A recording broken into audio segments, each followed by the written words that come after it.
Who should not make this Team USA team? Caitlin Clark destroys in day 2 of Team USA camp, looking like the best player in the world as usual. Guys, today we are going to break down a moment that quietly changed the direction of women's basketball.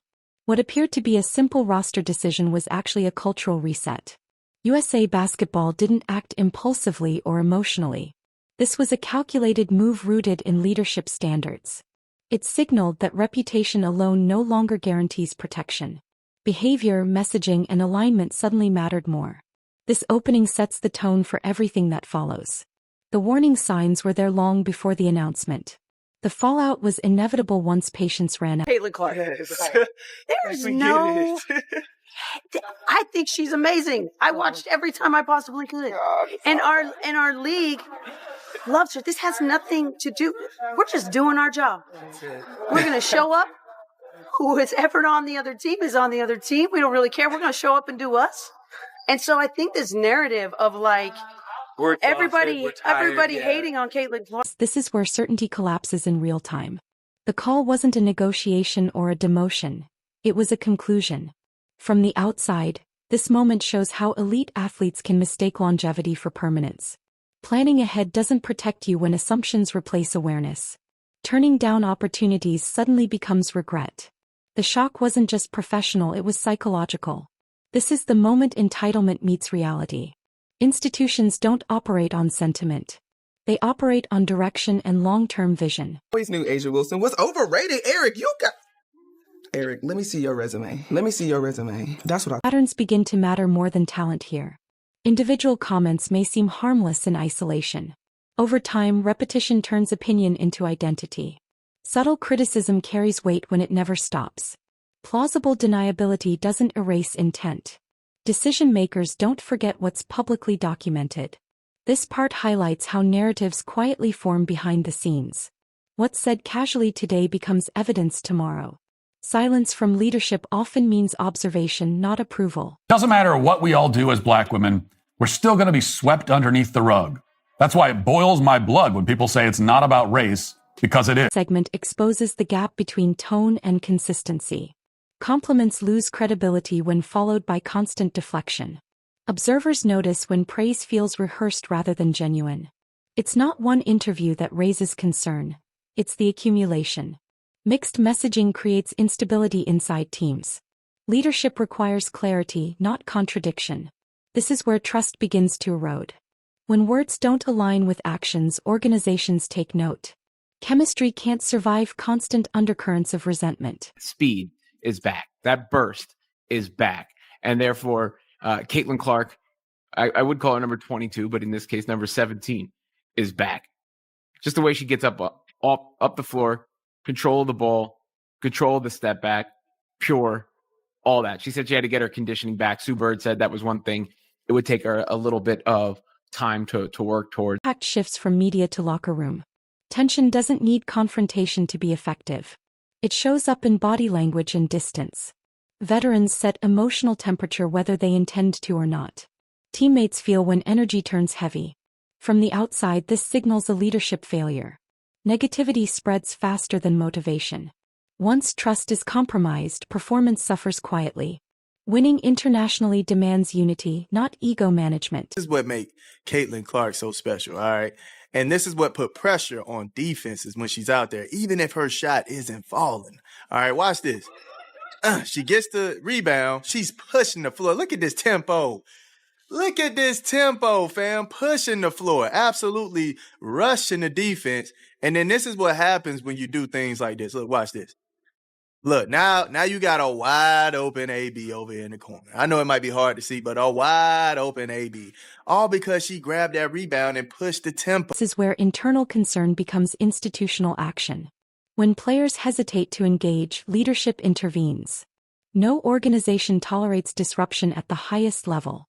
This isn't personal, it's operational. From a neutral lens, the choice becomes obvious. Unity outweighs individual accolades.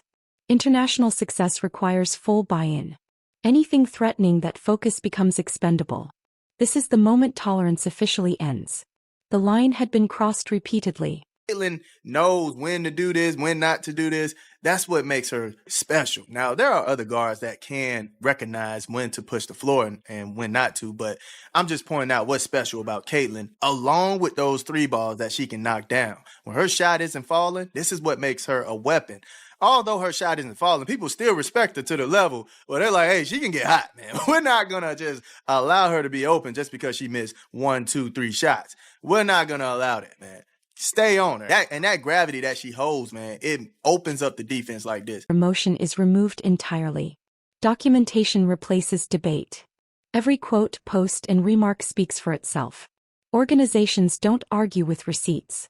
From a third-party view, this is accountability in action. No dramatic confrontation is needed. The record tells the story clearly. Decisions become defensible and final. This is how careers pivot quietly. Nothing explosive happens publicly, but everything changes internally. Only A'ja Wilson could get away with this. Look at this. And ESPN called this a highlight.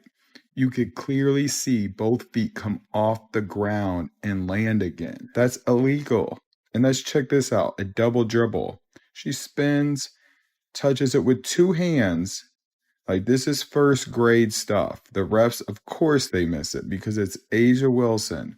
She's dribbling, touches it with two hands on the spin move, gathers it, and passes to a teammate. And watch this at travel. That's her pivot foot. Like, this is some Angel Reese type stuff. Like, 3 in one game? That's horrible. Contrast in reactions defines this moment. One response reflects frustration and loss. The other reflects readiness and humility. Observers see why leadership roles aren't self-appointed. They're earned through response under pressure. Gratitude signals reliability. Questions about helping the team signal maturity. This is what organizations trust. It's not about spotlight. It's about responsibility. This moment separates entitlement from leadership. The future becomes clear instantly. But you see in the fourth quarter, A'ja Wilson's trying out for an offensive lineman position in the NFL. And then look if you don't want to be pissed off, don't watch this. In overtime, a moving screen with 2 minutes left. And this is the biggest shot of the game after fouling out Boston for left. Part zooms out beyond basketball. Global interest reshapes priorities. Ratings, attendance, and reach become impossible to ignore. From the outside, this is no longer speculation.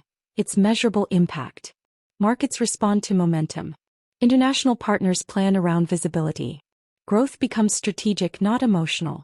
When one player expands the audience, institutions adapt. This isn't favoritism, it's evolution.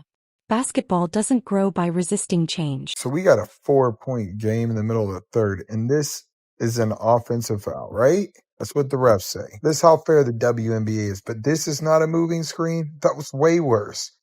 And not only that, it led to 3 points and called this a foul on the Fever. This is the worst moving screen I've ever seen. And this in the fourth quarter in a 4-point game. Oh, it gets worse. In overtime, a moving screen right in front of everybody. And then guess what it leads to? A 3-pointer in a 2-point game with 2 minutes left. Another moving screen. Instead of calling this a moving screen on A'ja Wilson, they call a foul on the Fever. I can't make this crap up. This returns to the game itself. Analysts emphasize skills that translate globally. Pace, vision, and control don't depend on officiating. From a neutral view, this explains long-term sustainability. Some styles require protection to thrive. Others thrive anywhere. International basketball rewards adaptability and intelligence. Fundamentals age better than force. This segment explains why certain players elevate systems. Others depend on them. Look at these moving screens. She totally destroys Lexi Hall. And guess what? They get a 3-point bucket off that play. They didn't call that an offense foul. Look at this one. You see how she sticks her leg out? They wonder why they get wide open layups and 3-pointers. Look at the room it makes when you set an illegal screen. That's why it's illegal. Another one. Look at this. She moves over and it's just enough time for her teammate to get a 3-pointer off. Watch how she does this. She thrusts her hips at the end. Look at it. Thrust her hips to get that extra space, and she gets an open layup. Like I said, 4 offensive fouls they didn't call, and they got 10 points. Moment reinforces trust building under pressure.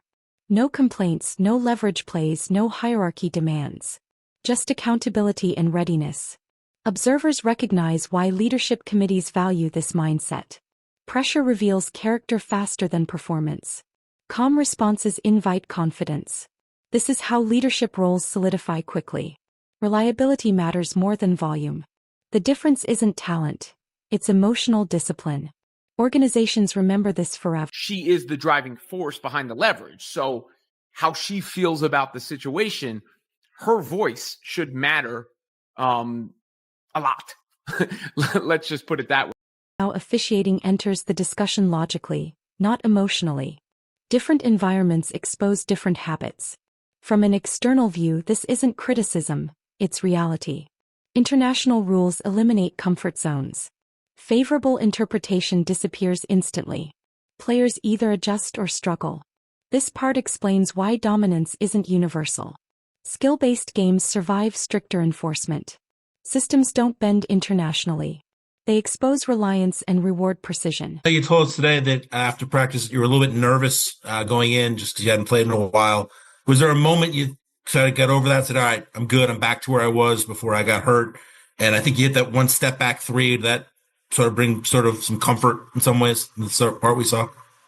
Yeah, I mean, honestly, I feel like when I touched the basketball to start warming up before the practice even started, that's probably when I felt pretty comfortable. But I mean, I've worked so hard. Like, I haven't taken a break since, honestly, since the beginning of the WNBA season, with just all my rehab and getting back to where I wanted to be and then getting even better. So that's been kind of my focus. And this has kind of been my next thing that I've been working for since our season ended. Ended stretch reinforces the structural difference clearly. What's tolerated domestically isn't tolerated globally. Physical shortcuts become liabilities. Reputations don't influence whistles. Observers see how global competition resets status. This absence prevents a harsher public lesson. Sometimes exclusion protects legacy. International play demands purity of skill. Adaptability becomes the real currency. This segment explains the deeper logic behind the decision. It wasn't avoidance, it was assessment. Way at the end of the WNBA season, obviously I did everything I could to try to be able to come back and, be able to play for my team, but, it just didn't really work. I think that was almost a way of relief for myself, just knowing that, I gave everything I could to possibly try to play, but my body just wasn't really letting me. Right, guys, this is where the story fully settles. This decision wasn't punishment, it was direction. Women's basketball chose growth over resentment. Unity over division. From a third-person view, this marks a generational shift. Leadership now requires impact beyond the box score. Character influences opportunity. The future belongs to those who elevate the game, not guard it. Like the video, subscribe to the channel, and we'll see you in the next video.